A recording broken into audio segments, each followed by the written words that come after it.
The views and opinions expressed do not necessarily reflect those of Access Fort Wayne, the Allen County Public Library, or any other supporting groups.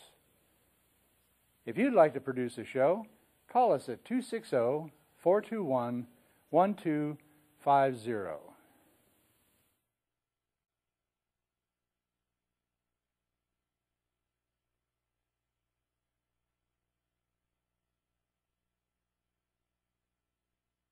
So if we all come together, we know what to do.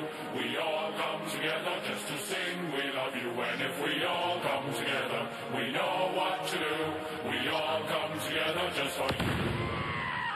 Racing all around the seven seas, chasing all the girls and making robberies, causing panic everywhere they go. Party hardy on Titanic. Sailing, jumping off the railing, drinking till the ship is sinking, gambling, stealing, lots of sex appealing. Come let us sing the sailor song. So if we all come together, we know what to do. We all come together just to sing we love you. And if we all come together, we know what to do. We all come together just for you.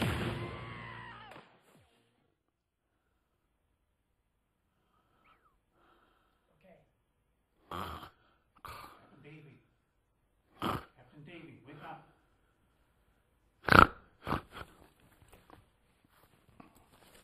Go. Whoa. Oh, you caught me napping there. Who's watching the ship? Ahoy, boys and girls. Captain Davey here. Welcome to another episode of Captain Davey Reads the Not-So-Funny Papers. Today we'll read parts of the War Crimes Times, published by Veterans for Peace. I'm a member of Veterans for Peace. Are you? Today, I'd like to read a little bit about Bradley Manning. In fact, I'd like to do the whole show on Bradley Manning. Don't know if you've heard of him or not, but you will during the course of this show. So, gather your parents if they're in the room. Tell them to put down what they're doing and come watch this show. This isn't just a show for kids, you know. It's for everyone. I'd like to read a short piece by Brian Wilson. You probably don't know that name either, but I'll tell you who it is in a bit. The magnitude of the U.S. policy of full-spectrum dominance and the extraordinary level of deceit that seeks to mask its egregious nature is beyond the pale. With no genuine people's process available to address this grotesque militarism, while our democratic society heads towards collapse, the popular business must now be resistance and more resistance as we relocalize our lives into thousands of locally sufficient economies networked with one another. Evidently, Captain Davey left his glasses someplace. That's okay. Well, let me get them here. Captain Davey's getting that age where he needs a little help. Let's see what we got here. Not in this pot. Oh, yeah, there they are. We're in luck. Okay. Need a little swig of cider here.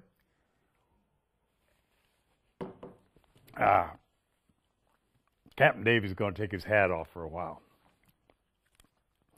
Okay, I'm continuing to read a short article from the War Crimes Times by Brian Wilson. He's one of my heroes, by the way.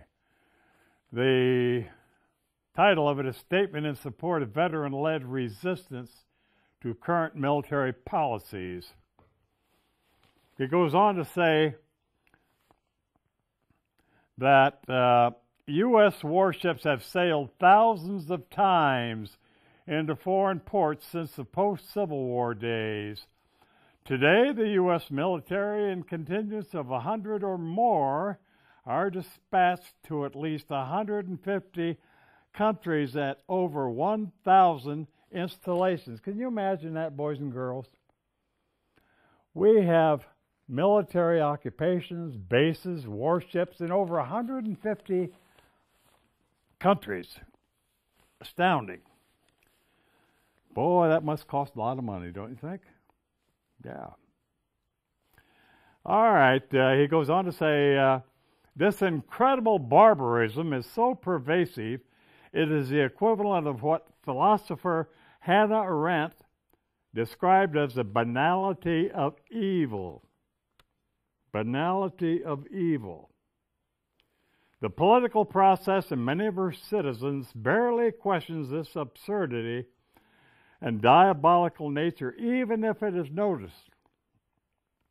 Then it goes on to say, and to conclude with, thus our task as veterans and citizens is to reclaim our genuine and evolutionary universal humanity from the pathology of the nation state. Resistance through various forms of creative and bold nonviolence.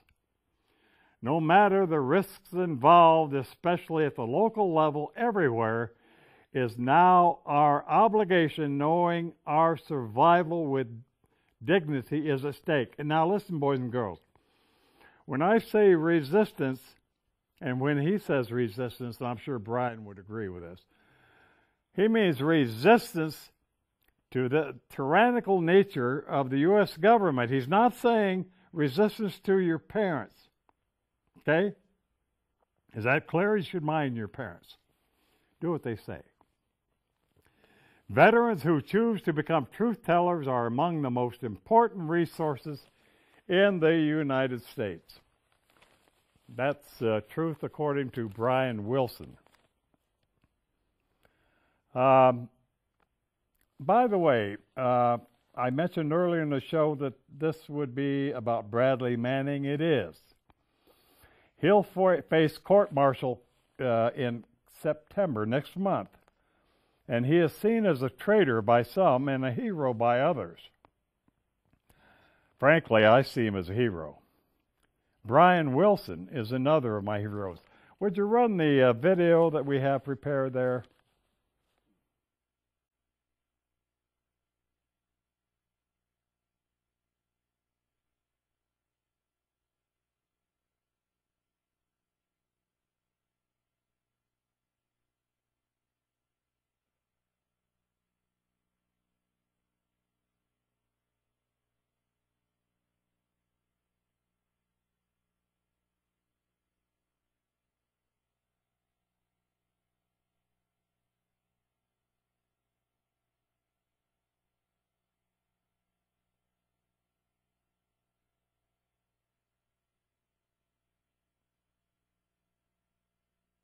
See your element, you got about 4 Humvees right along this, you're clear. Alright, firing. Line here, with the stage line, let me know when you have it. Or shoot.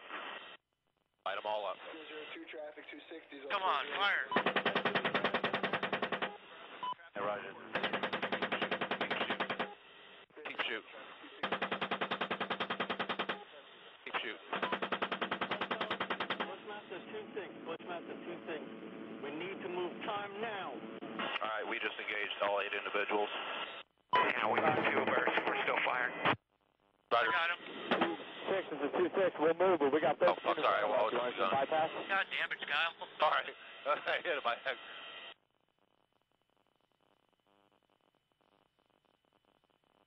you're clear. Alright, I'm just trying to find targets again. Bushmaster 6 is a Bushmaster 2-6.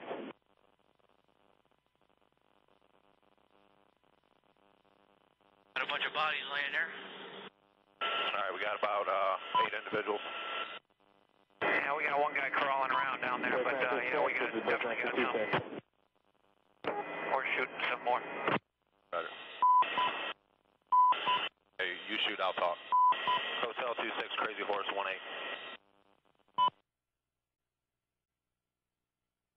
Consumptive way of life and how destructive it is. I started my consciousness when I was in Vietnam. I was a very straight kid growing up. I was actually quite a star in my small town. And then my military experiences and my Vietnam experience just kind of shook me to my bones and to my soul, I guess, and I started walking on a different path. I spent a lot of time in Nicaragua and El Salvador, where President Reagan was launching wars against the poor.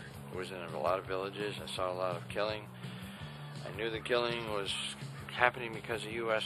weapons or U.S. money that was buying weapons for mercenaries.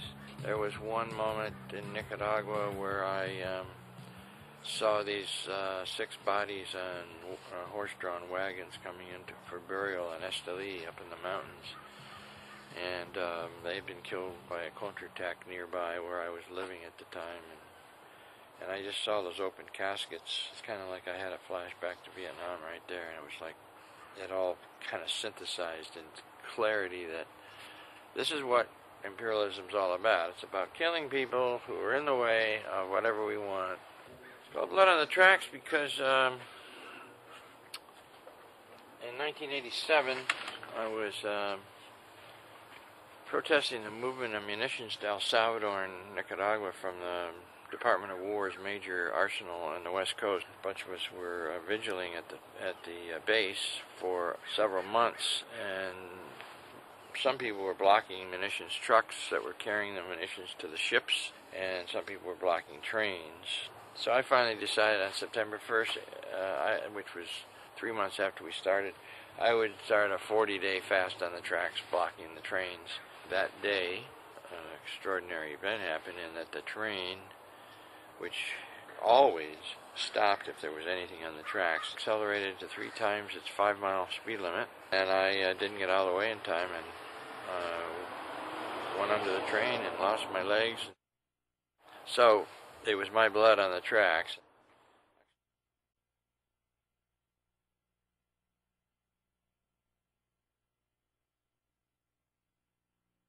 Brian Wilson. Remember the name. He's getting up in years, like your old CAPN Davey. He's getting up in years, but he's getting all over the country. He may come to a town near you. He has no legs. Lost his legs, but he's quite a fighter. I'd like to read a portion of an article by Glenn Greenwald. Do you all know that name? He's an American lawyer, columnist, blogger, and author. He's worked as a constitutional and civil rights litigator, and he's written extensively for a number of major publications in addition to writing 4 books. So this guy's pretty sharp, pretty knowledgeable. He knows a lot of stuff. After 17 months of pretrial imprisonment, Bradley Manning, I told you earlier this show was going to be about Bradley Manning, the 23-year-old U.S. Army private and accused WikiLeaks source. If you don't know the name WikiLeaks, ask your parents. Or better yet, Google it. You know how to use a computer, don't you? Sure you do. The computer's worth a lot more, means a lot more, to me at least, than just playing video games. Use it to increase your knowledge. This, on an Army base in Maryland, the preliminary stage of its military trial will start. Now here's a skinny on Bradley Manning. Keep in mind he's only 24 now. He's accused of leaking to the whistleblowing site hundreds of thousands of diplomatic cables, war reports, and the now infamous 2000 video showing a U.S. Apache helicopter in Baghdad gunning down civilians and a Reuters journalist. Now, you saw that earlier. You remember the machine gun shooting down all those people? I'm sorry you had to watch that, boys and girls, but I'm sure some of your video games are a whole lot more violent. Yeah, so anyway, he leaked this to WikiLeaks. And although it's Manning who is nominally on trial, these proceedings reveal the U.S. government's fixation with extreme secrecy, covering up its own crimes and intimidating future whistleblowers. By the way, I'm going to interrupt reading the article at this point because I want you to watch a video from German TV. It's from a program called Panorama. Parts of the show that we're going to see, it runs about 11, 12 minutes. Parts of it are in German, but they're translated to the English, so you shouldn't have too much of a problem with that. Panorama, by the way, is quite like our 60 Minutes. Do you remember seeing 60 Minutes on TV? Yeah. Mike Wallace, all that information, good information. Anyway, Panorama TV is a German program, and we're going to watch a video that they did last year, and he talks about a young man who was on the scene in that video of shooting all the civilians in Baghdad. He was on the scene as an American soldier. So could you cue that video up, please? A neighborhood in Baghdad, July 2007. Shots are fired from the air, fired from an American Apache helicopter. Minutes later, U.S. infantry soldier Ethan McCord arrives at the scene. When I came up onto that scene, I remember thinking, you know, oh, well, this guy with the RPG or this guy with the AK-47 obviously did this to the van. There's no way in hell that we would do this. This military video shocked the world when WikiLeaks released it almost a year ago. And this man is being blamed for illegally downloading it from a secured army network. 23-year-old Bradley Manning, who has been held in solitary confinement for 7 months. A small group of supporters is demanding his release, but their voices are drowned out by media that has largely presumed his guilt. I'm sorry, that's treason. So there's no gray area about it. And so that is a capital offense. You capital can't have offense, so you're privates in saying the army. execution. You're saying execution. If he is convicted of treason, I absolutely would support a capital punishment. Oh, shut down WikiLeaks. Get a presidential order to shut that down. This guy should be tried. Manning should be tried for treason. Execute him if he's found guilty. Whoever in our government leaked that information is guilty of treason. And I think anything less than execution is too kind a penalty. The onboard camera of this attack helicopter is targeting a group of people in a neighborhood in Baghdad. Among them are 2 journalists from the news agency Reuters, the photographer Nami Nu Eldon and his assistant Said Hamega. The men can neither see nor hear the helicopter that is stalking them. It is too far away. The pilots mistake Nur Eldon's camera for a weapon.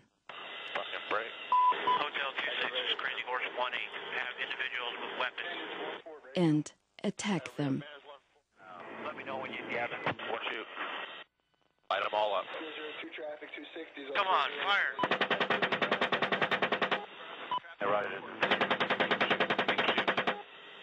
Scenes that resemble a video game, but what you see here is real. Real people. The pilots are laughing, making macabre jokes. God damn it, Kyle. Sorry. I hit my head. The Apache gunner is still targeting the heavily wounded Reuters employee Saad Hamega. He will not survive.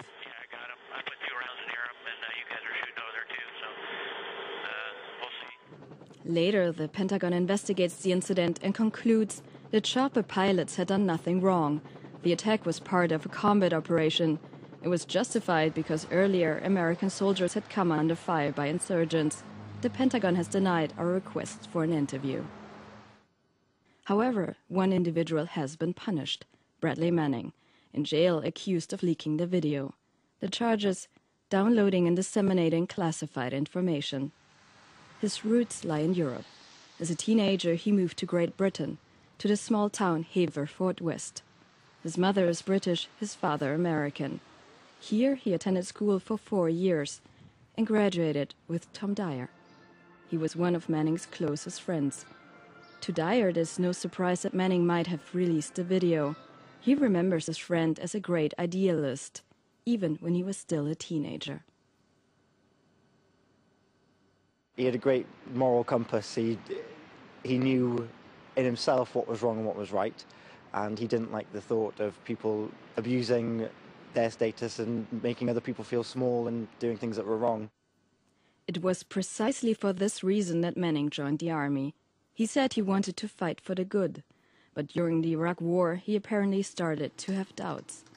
As an intelligence analyst, he had access to secret military files, including the video with the disturbing scenes. The video shows how Reuters employee Said Hamega is struggling for his life. He survived the first shots fired from the attack helicopter. The pilots are still keeping track of him. Meanwhile, Saleh Matasha Tumal and his two small children, Sayad and Duaha, are on their way to school.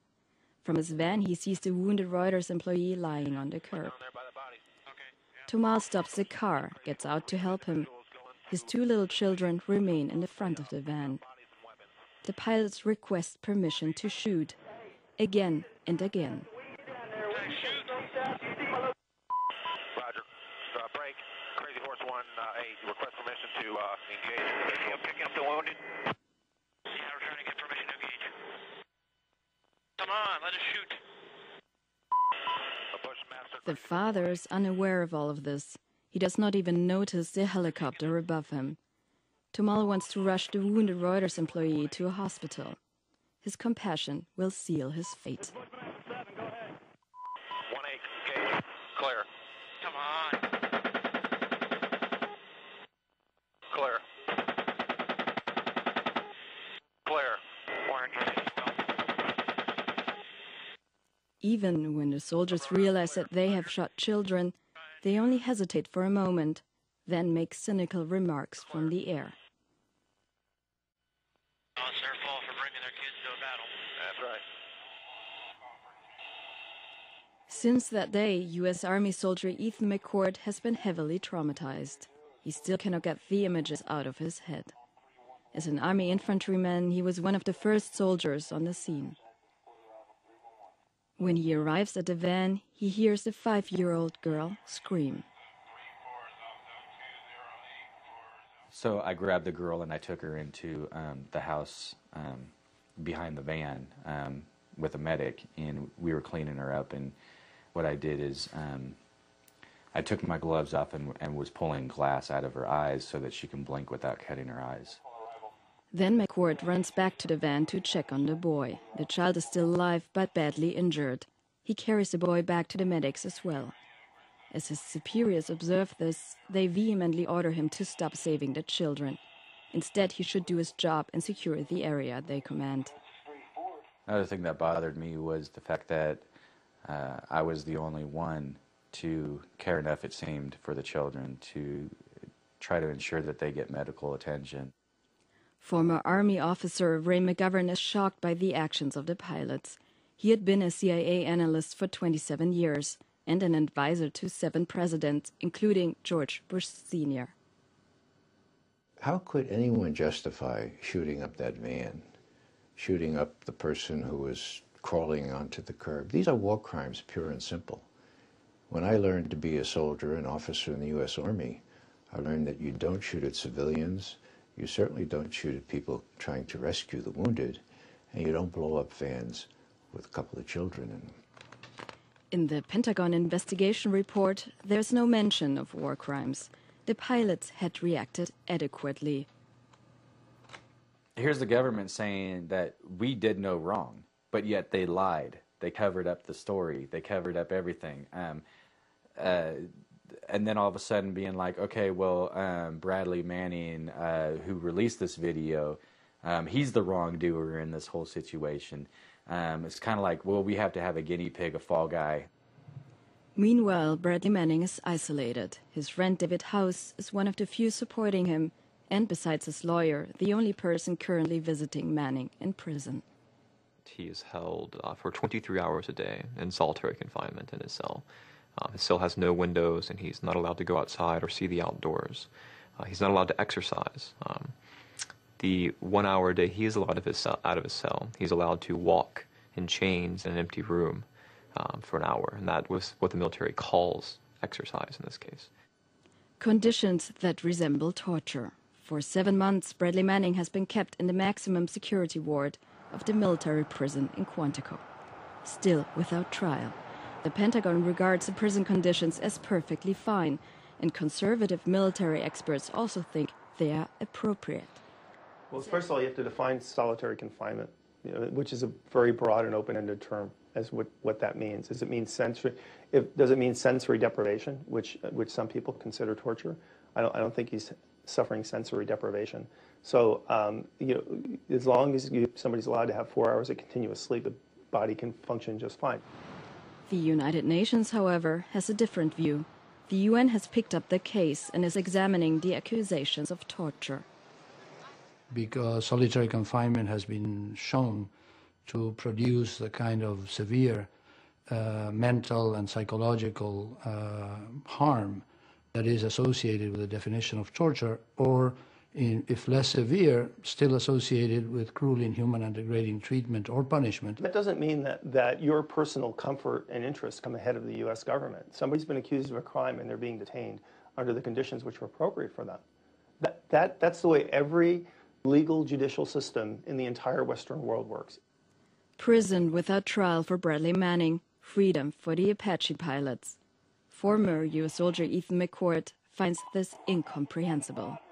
He's pleased the video has been leaked so that the public can form its own opinion. I think that Bradley Manning is a hero. I believe that this is a human being who is compassionate, who saw illegal activities taking place on a video. Granted, it was a couple years later, but still wanted the world to see that these actions are intolerable. And, yeah, he's a hero for showing it. He's a hero for releasing it, if he released it. My view on Bradley Manning is that he's a very courageous young man who, with 22 years, did what I didn't have the guts to do during the Vietnam War. For 7 years, Ethan McCord had fought proudly for his country. Today, he feels ashamed. I didn't pull the triggers that day. I didn't shoot people. I didn't shoot those people on the ground. But it's me being a part of the system that is doing that to the people of Iraq is disgusting, and it hurts. And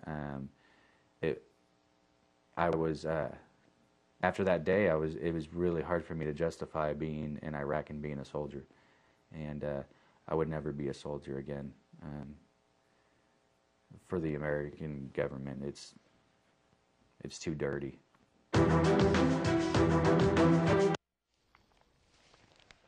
Okay, Ethan McCord, brave young man. Bradley Manning, another brave young man. Well, boys and girls, again, I apologize you had to watch that same video over again, but I want to ask you a question. Supposing you witnessed a crime. Let's say it's a crime that involved actually killing people. And let's just imagine that the governor of your state was responsible for that. He was behind that. Would you report it? And if you did, what would happen to you? Well, listen, that's all for today's show, boys and girls. This is your Captain Davey saying anchors away, and we'll see you next time.